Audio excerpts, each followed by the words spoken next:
Zombies is one of the most recognizable and iconic modes in the COD franchise, and everyone always talks about previous zombies from games that are years old and how good they are, but do they still hold up in 2022? To find this out, let's take us back a couple of years to 2015 with Black Ops 3, arguably the best jetpack COD, and is in the talks for the best zombies in the franchise. This game is just on the cusp of being 7 years old and is still receiving a lot of content in the zombies department. Now, that being said, that's just for PC. The zombies community on Black Ops 3 for PC is one of the strongest communities I have ever seen and is still going strong to this day with new mods seemingly every hour. And these mods range from literally everything, to different HUDs, to new perks, to new full blown out maps with Easter eggs and everything. The map you're actually seeing right now in the background is a modded map that someone made and put out for free. And with the quality of the map, if you were to ask someone if it's official or not, most likely they wouldn't know because it rivals official Treyarch maps. And this is just one map out of thousands. There's maps for literally anything you could think of. Want to play at McDonald's? They got that. Want to play at the house from The Simpsons? They got that. They even got old maps like Mob of the Dead, 5, and so on. The mods literally don't stop and are just so accessible that it single-handedly makes this game worth it if you're on PC. But for my console players, here's the problem. You guys don't have this. You just have to stick with the maps in the game and the DLC maps. That being said though, this isn't really that big of a problem as the maps in this game are arguably some of the best in the franchise.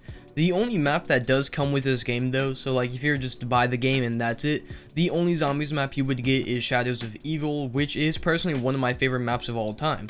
The map has an absurd amount of replayability to it and has so many unique aspects to the actual map, from just the incredible overpowered wonder weapon to the Apothecon sword and just many others. The map also has this incredible vibe to it, which I believe is 20s, so like 1920 Chicago, with 4 new characters, and all the perk machines, their songs have been replaced with a jazz version of the song, and the map just makes you feel like you're actually in like the night city of Chicago, and just makes you feel like you're actually there.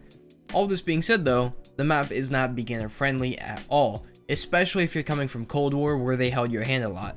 Shadows does not hold your hand at all, and the map is very confusing at first and is hard, which is something that was a big turnoff for people when the map first came out and for people now. I remember when Black Ops 3 came out, people hated Shadows because it was just too hard for them at the time, but now people love it. So it's interesting. But personally, I just find it fun to learn a new map that's especially hard and become good at it, but I understand that most people just want to zone out and shoot zombies, which is fair.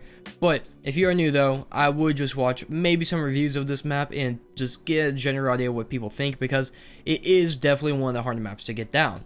The other maps though are not anywhere near as hard as Shadows. Starting off though, you have Durazendrak, which people put on the same level with Origins from Black Ops 2. This map takes place in a castle and has a lot of features that are similar to Origins, which is why I think people like it so much. The obvious one is the staffs are back, but now they're just bow and arrows, or just bows. And these bows are incredibly fun to use, and they add a lot of replayability to the map as well. The map itself though, I'm honestly not the biggest fan of, I won't lie. It might be the fact that I'm not the biggest personal fan of medieval type stuff in general, but the map I feel like could have a better layout, and don't get me wrong, the layout is fine as it is, but there are no crazy spots besides really the pyramid room and the V2 rocket room. It's all just places that you don't really care to be in. When I play this map, I literally just stay in the pyramid room or the V2 room and just go crazy because it's the only 2 rooms I like on the map. Yes, I do still think the map is crazy fun and great overall, I just personally don't like it as much as people hype it up to be. Still though, I do still think this map is worth it, especially for my new time players that are just picking up this map for the first time. I think you guys will enjoy it because I enjoyed it. Just personally me, after a while, it's just, I'm a little overhyped, I won't lie. But moving on, we got Zetsubo no Shima, and this is the next map that takes place on a Japanese island and is definitely one of the harder maps in the game. I find this map to be the hardest in the game, but I also haven't played it nearly as much as the others.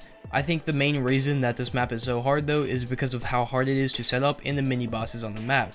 The stupid amount of doors you have to buy also doesn't help, but it mainly just takes a while to set up on this map and get settled down, which some people may like, but I personally don't. And I don't mean like 10 minutes, 20 minutes long, I'm talking about like half an hour to an hour long to set up, which personally is just too long. The map does have some cool things though. One is the spider boss that once you defeat can give you free widow's wine, which is cool, and also the wonder weapon, the KT-4.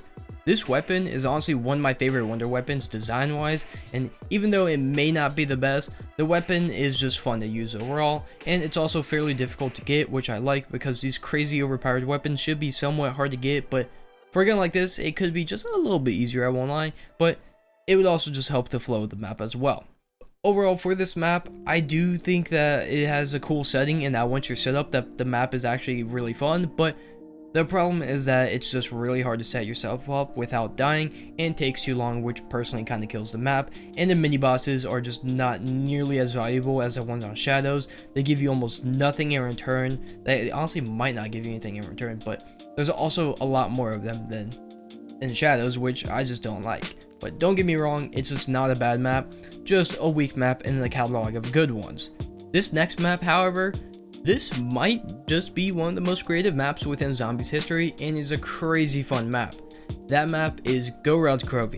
To start off, this map takes place during the Battle of Stalingrad, I believe, and has dragons all over the map. Just huge dragons that occasionally come down and spit fire all over the maps, which I won't lie, does get annoying sometimes, but this map has one of my favorite layouts and has you practically traveling around the city. It's huge, and the amount of fun you can have on this map is kind of crazy as well. You have traps that are the Origins robots that shoot beams from their eyes onto zombies, and a lot of other fun ones. The only problem is that, I won't lie, those traps are kind of poorly placed, but beyond that, to pack your weapon, you have to call in a dragon to ride that said dragon to this place where you pack, and it gives you these crazy dragon skins for your gun. And once you're back to the main part of the map, there are just several training spots, which I like a lot. And also, this map does have the Ray Gun Mark III, which is easily the most overpowered version of the gun, and is incredibly fun to use. The gun is just grossly overpowered and gives you that just zone out and shoot and vibe out. I believe that this map does the complexity of newer maps well, and the simplicity of just shooting zombies with overpowered weapons well, which makes this map accessible for newer players and veteran players as well. The Easter egg is also pretty crazy on this map, but that's for another time. Overall though, this map is easily one of my favorites, and it still holds up incredibly well with the other maps, and is just overall really fun. This last map though on the lineup for DLC maps for Black Ops 3 is Revelations, which is just Nostalgia Avenue, I won't lie. There are parts of maps in this map from every previous Black Ops game and Black Ops 3 as well, and it can get any Zombies fan excited to play.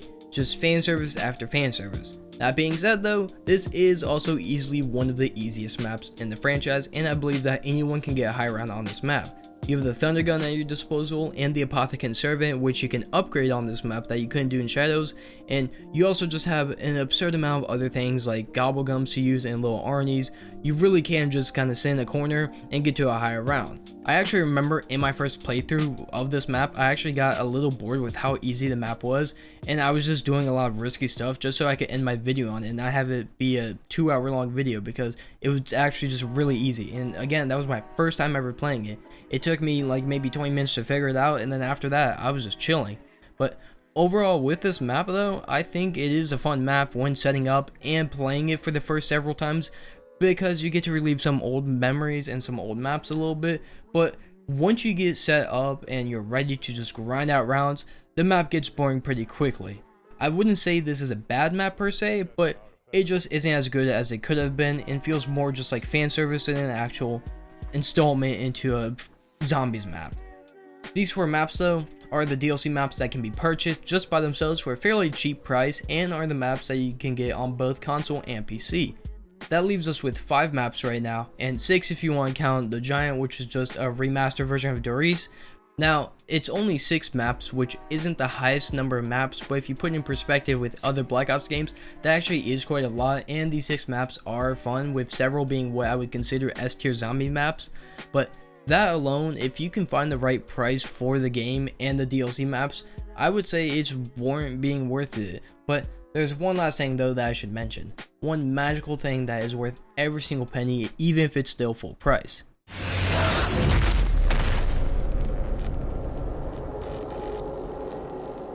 Zombies Chronicles is a remaster of Nocturne, Toten, Verrückt, and Shinonuma from World at War, Kino, Ascension, and Shangri-La from BO1, and Origins from BO2. 8 maps from previous games, with one of them being what many consider the greatest map of all time. These maps are identical to their counterpart and only feature new graphics and the Wonder Fizz machine and Gobblegums, purely just classic zombies on 60 plus frames and much smoother mechanics. Every time I go into BO3 Zombies, chances are like 9 times out of 10, I'm there to get on the Chronicles map, and if you're on PC, you can even install mods to further that experience. For example, on the background gameplay of Kino, you can see that I have the BO1 HUD instead of the normal one, which makes this practically the closest thing to Black Ops 1 Remastered that we could get. And this last DLC pack, there is a reason, is one of the most sold DLCs of all time. It might even be the most sold DLC of all time. I could be wrong on that, but regardless, I know it is up there as one of the most sold DLCs of all time in gaming history. And the reason for that is because it's flawless. I have absolutely nothing negative to say about this pack, and it is still honestly worth that $30 price tag. There's a reason you hear people now talk about Zombies Chronicles 2 so much, because this really was that DLC. If you were to only be able to get all 5 base DLCs, or just Zombies Chronicles, without a doubt, Chronicles is the way to go. With Chronicles being in the game, I genuinely believe that Black Ops 3 is the best zombies of all time because of all the maps you have and all the good maps you have. The only downside is really only Gobblegums, which is a cool idea, but got easily exploited to be a money-making machine to get you to gamble on the possibility of getting incredibly overpowered Gobblegums. I don't hate or love the Gobblegum system, but I do wish they would change it to make it a little bit easier to get some and more accessible for a game that is almost a decade old, but I can live with what we have now, and since a lot of the times I don't even use the Gobblegums in game, I'm honestly fine with how it is. Now, overall, Black Ops 3 Zombies might be the greatest zombies of all time, and there's a reason zombie YouTubers still play the game to this day, and there's a reason everyone talks so positively about the game. If you're looking to get these maps for the first time, I would say it's 100% worth it. Now, the problem is that these games are still incredibly expensive, and the DLCs are still full price, which is one reason I wouldn't say to go for it. Paying almost or over $100 for a 7-year-old game for one specific mode is just not smart. But if you can get the game and every zombies map for $60, then I would say it's worth it. And if you're on PC, I would honestly justify that full $60 price for just the base game because of the modding community and how alive it is and all the content you have. Honestly, if the community were to die right now, just cease to exist at this moment, the amount of content you would have at your disposal is such an absurd amount that if you were to play the game every single day for the rest of your life, you probably wouldn't be able to get through every mod for the game right now.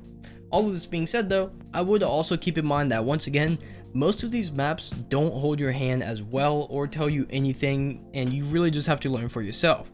You might have to get ran on several times before you get the hang of just one single map, which could be a major turnoff, so definitely keep that in mind if you're considering this.